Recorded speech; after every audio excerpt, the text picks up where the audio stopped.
In Nigeria, agriculture is not just a livelihood, it is a cornerstone of the economy, providing employment and sustenance to millions. Recognizing its significance, the government has taken several steps to support and empower farmers through various agricultural programs. These initiatives play a crucial role in driving sustainable growth and food security across the nation. The 2025 National Agricultural Extension Research Summit provides an exclusive global platform to meet and engage with experts in various fields. The theme of this year's summit is Sustainable Agricultural Extension Service Delivery in Nigeria, the role of digital technology. This and more will form the crux for the conversation on the program. Thanks for joining us. I'm Victoria Clinton, and welcome to Nigeria Today.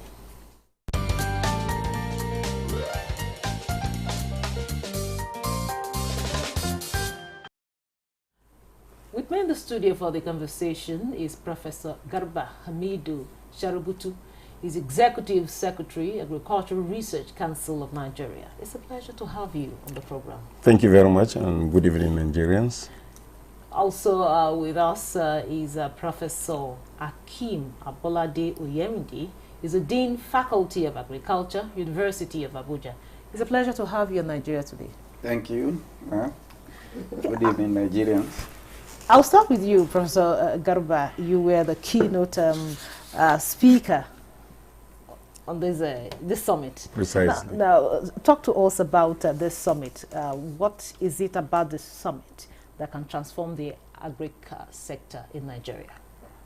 To us, this is an important summit. Important in the sense that from the word go, the President of the Federal Republic of Nigeria, President Bola Ahmed Tinubu, had met it at item 4 of his agricultural transformation program. The fact that he has to move agriculture and the knowledge impacted to farmers forward. And by so doing, there is a need for us to introduce more advanced method of reaching our populace, given the fact that extension has been a very, very serious problem in this country. Expert will tell you that one extension agent is to several thousands of farmers, which is definitely inadequate. And apart from that, we have come to realize the fact that as long as we do not meet the farmers where they are, it's going to be a problem. And all along, our extension platform has mainly been either training and visit, or maybe more of physical engagement.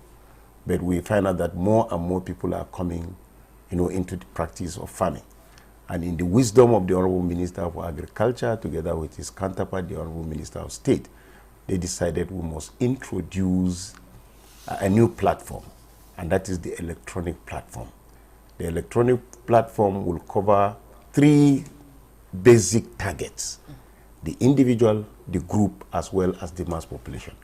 So the engagement today is deliberately, first of all, to flag off the National Electronic Extension Platform in its soft copy, and then to allow experts from the universities, from the agricultural research institutes, as well as the private sector farmers and ADPs, to actually interrogate that platform for us to be able to have a good record and a good mechanism by which individual farmers, group farmers, as well as the mass of the farmers will have access to information in terms of input, information in terms of crop management, marketing, as well as weather and diseases.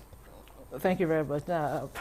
Professor Akeem, when you talk about agricultural services, quite a lot of persons would not really understand what that means. Now, talk to us about what the agricultural services are, and of course, what the challenges we have in the agricultural sector that actually calls for, a summit such as these.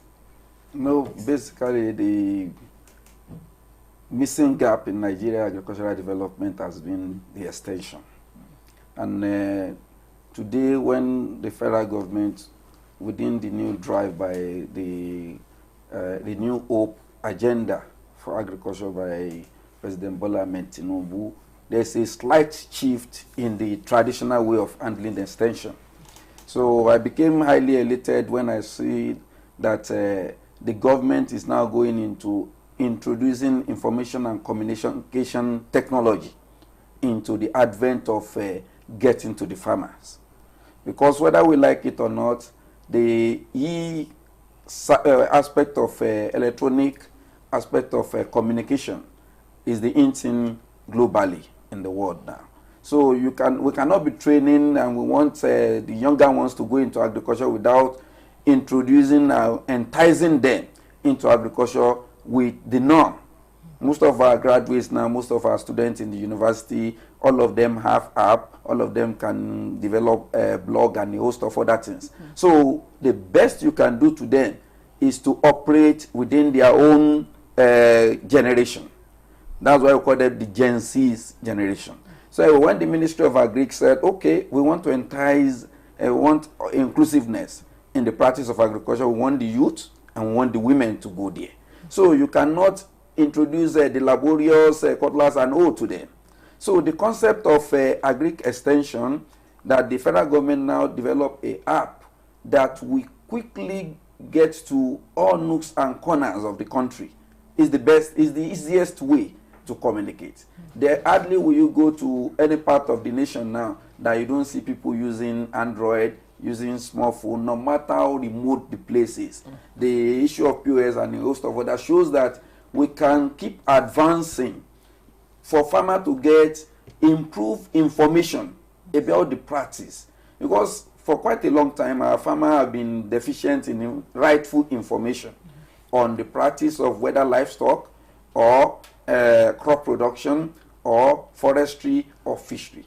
So this new drive by the Department of Agri Extension in collaboration with the Ministry of Ministry of Agriculture and Food Security is germane to getting highly competitive ideology that we make the brand of whosoever is practicing agriculture in Nigeria can quickly get linkages and access to all the agricultural value chain. The value chain starts from input to production to processing to storage to marketing. That's why we call it the farm to fork concept. Okay. So within that, if you now have your phone where you can reach your market, where you can get your input, that's the way to go. Thank you very much, Professor Akeem. Now, back to you, Professor Garba. You know, as much as the Professor Akeem has mentioned, you know, some of these ways. However, you know, we all know that most of the farmers are in the rural areas. And, you know, before now, we have, or even presently, we have, you know, more of, I don't want to use the word, okay, let me call it what it is, uneducated farmers. And now we are talking of modern technology. Now, what are the practical ways this digital technology can enhance, you know, agri extension services in Nigeria? And how can these rural farmers have access to them? I think we have to educate ourselves when we talk about the concept of digital technology. We're talking about your handset. We're talking about whether you call it Android or C phone or iPhone. We're also talking about the social media. We are also talking about the web.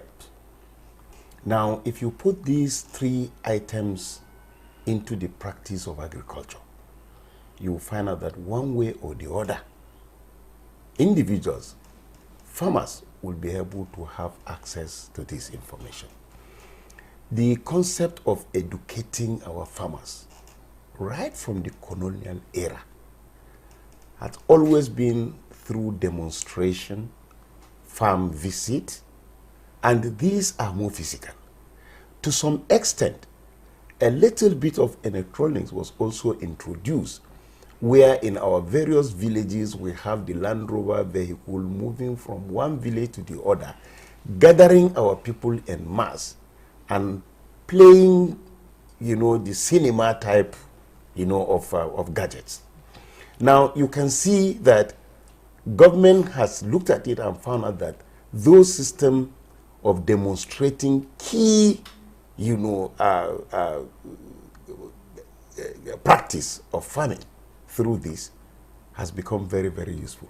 And so we are right now trying to modify the system by which we take that information from our technology incubation centers, where these technologies are developed, to the doorstep of the farmer. It is very expensive when you have one farmer to the expected maybe 200, one extension agent to the expected 200, 300 farmers. It's going to be very, very expensive. Technology has given us the wherewithal to now begin to reach the farmers by hand. By your handset, by the web. And you find out that, just like Prof said, you are trying to attract the younger ones. And these younger ones, either as students or as civil society organization or journalists, or whatever profession is, uses this handset, uses the social media, they are in the web. And so if you actually allow them to have access to that, it entices the typical farmer. So the nook and crannies, there is virtually no village you will go now that you will not find somebody that at its own level that is used to some of these minor gadgets. So government wants to reach out. Government also wants to make sure they strengthen the media in terms of television, in terms of radio, for them to be able to reach out. And the easiest way by which you are going to reach our farmers is to say, hey, get on to the radio, make sure that they reach the nooks and crannies, and they'll be able to listen. But this platform that has been launched today is a platform that encompasses all the necessary information that you need. So it is now not you talking to a human being.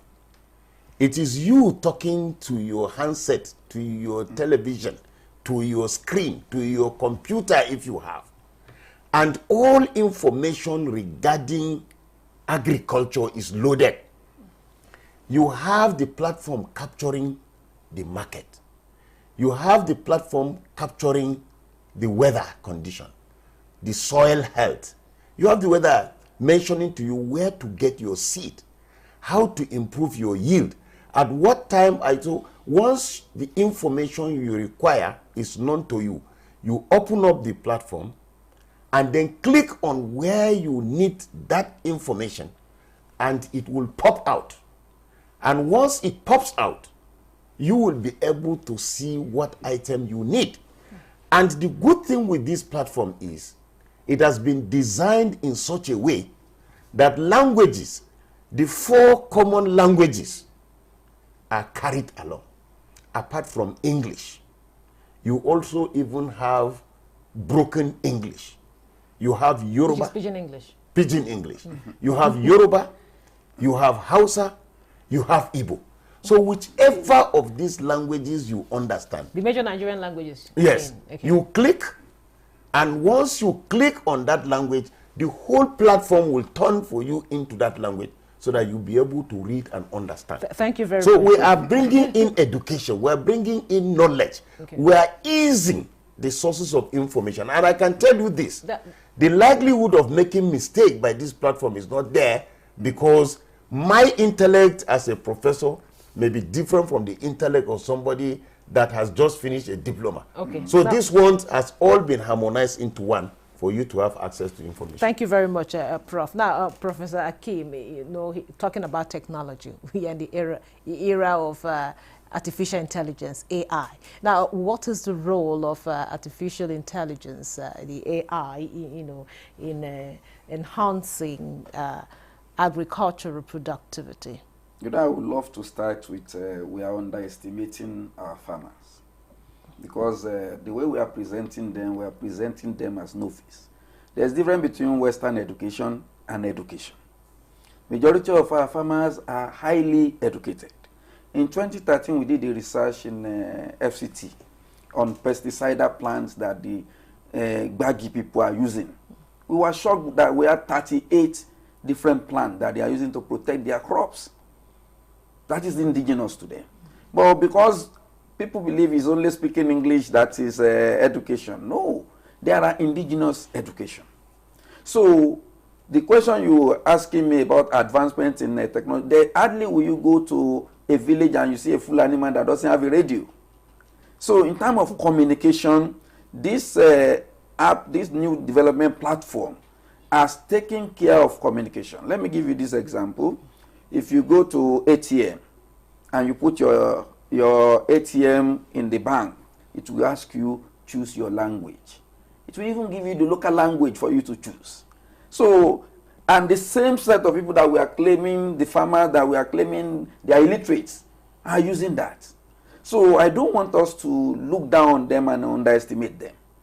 They have what we call indigenous knowledge. No, we are not and actually. Countries like We are not underestimating them, Prof. Countries like China, Japan, and a host of others developed, India and a host of others developed with their native language, and they develop their. I want us to buttress that home, and that is what the ministry is capitalizing on now, and that's why they interpret the new concept that you are talking about now, whether AI or no AI, is not the issue. The issue is that this platform now, if you want to plant maize, we give you how do you buy the maize, which seed do you buy. Instead of planting grain, you get the maize from which source. When you leave that one, how do you manage the maize so that it will grow? When do you apply fertilizer? At what time? At what rate? And you know, religiously, if you follow that, you'll be able to compete favorably with all producers of the same maize throughout the world. Now you'll be able to produce about 5 tons per hectare, between 5 and 7 tons. So the major thing, because when you talk about AI, the AI is just an advancement over ChatGPT, software development. This, what the ministry has been able to do now is a concept of an advancement within technology, which is, you can still link it to AI. Exactly. That was what I'm saying is, for us to think that our people cannot interact and cannot use AI, we are still living in the old generation. Prof, we are not saying that they cannot interact. You know, what we're only pointing out that some of these farmers are in the rural areas, and of course, you know, they like you know, as a consultant, yes, I'm always in the most interior with them. You know, what I've understand is that that's why I said majority of our people understood your first question to Prof. You are trying to talk about the place of artificial intelligence, yes, in relating to our farmers. Now, we are not going out strictly to begin to put up advanced information beyond the capacity of our people. We are not putting up a platform that will begin to manufacture status in order to tell our farmers this is where to go. Eventually, if you don't take time, you go in and scare them. This is something that is established within the framework of the Federal Ministry of Agriculture and Food Security. And there are regulatory mechanisms to make sure that the basic principles of extension is carried and built into the system. For example, what is the interest of the farmer in that community? What is their social status? What are their ages? How do they adapt to this technology? And then what is the level of their education? Because learning must start where your education is. So there is a multiplicity of techniques that is going to be applied. There are people that have access to television. There are people that have access to radio. There are people that have access to their cell phone. So what the government is trying to do is to encourage people to look at those endowments that are available within the area and the level of knowledge at which they are, and plow in the system for them to be able to benefit. That is principally what we are doing with the digital technology. Like I said, we do not intend to go beyond the knowledge of an individual. Okay. I cannot go and ask a primary school child to write a PhD thesis. So these are the basic things. So a lot of consideration has been given to this. This is not a platform that started just yesterday. It has taken them precisely not less than 1 year, 6 months to build the concept, build this. We had series of workshops in order to interrogate. And now we brought in all our agricultural research institutions to look at, from the rudimentary point of view, what is their various experiences from their various contact farmers. And these are all the things that are loaded into the system. Thank you very much, for us Prof. to be able to convince our farmers. Remember one thing. Thank you very much. I will have to stop here so that Professor Hakeem will tell us. Now, with the introduction of this platform, what do we expect to see, say, in the next 5 years? You know, what I appreciate most about this platform is that it's interactive. There's a feedback mechanism where if the farmer has a problem and he prompts on that app, there will be either response immediately or some of the people within the extension cloud within the ministry will respond later. So that is a problem solving mechanism. And with that, because Prof in ARCN has a radio station, has a television station. Majority of the farmer follows that. So within that concept, what we are saying is to provide solution and hand-on experience, hand-on solution to our farmer to solve their problem. The farmer that is in Kaura Namuda does not need to come to Abuja to get information. If he has a medium where he can access this, there are pictorial forms that will show you how do you do the mechanism of what you do on the field. So within that is in the next 5 years, that, as you have asked, we will now have new set of farmers that are doing good agricultural practice that we call GAP. And with that, we will now have escalation of productivity. And of course, food security is sure. Exactly. Okay. Now, can you just in 30 seconds? What you want, what you expect. You see, the reform of the president. In 30 seconds. Yeah, the reform of the president is now coming to the agricultural sector in terms of having a new thinking altogether. It may be the dictate of the president, it may be the innovation of the honorable ministers, but we as the implementers of this system, we are assuring you that once we take off, agricultural production will be completely transformed with this system. And let me tell you why I'm saying that. And when is it likely to take off? People. When is it likely to take In off? the next 6 months, we must have been already running at a straight level. Okay. And what's the name of this platform? What I want to tell you here is this, that a lot of our farmers have been losing out. A good number of farmers, retired civil servants, they always get their gratuity and go to the farm. After 1 or 2 years, it fails. That is because of extension. Thank you very much, Prof. And so, if we get this system running, I can assure you that there will be total transformation of our farming system. And then what do you expect? More food, Production. food security. Thank you very much, And Prof. economic sustainability. Thank you very much, Professor Garba Hamidu Sharubutu is the Executive Secretary, Agricultural Research Council of Nigeria. Thank you so much for that insightful contribution. And also we have Professor Hakeem Abolade Oyerinde, the Dean Faculty of Agriculture, University of Abuja. Thank you so much. Thank you. For You your didn't time tell, and your didn't contribution. tell me he's my boss. You just said that. And thank you for being part of the program. Remember, Nigeria Today airs every weekday at 7:30 p.m. on NTA News 24. You can also check out this episode and others on www.youtube.com/NTA News 24 Hub. I'm Ikaria Clinton. Goodbye.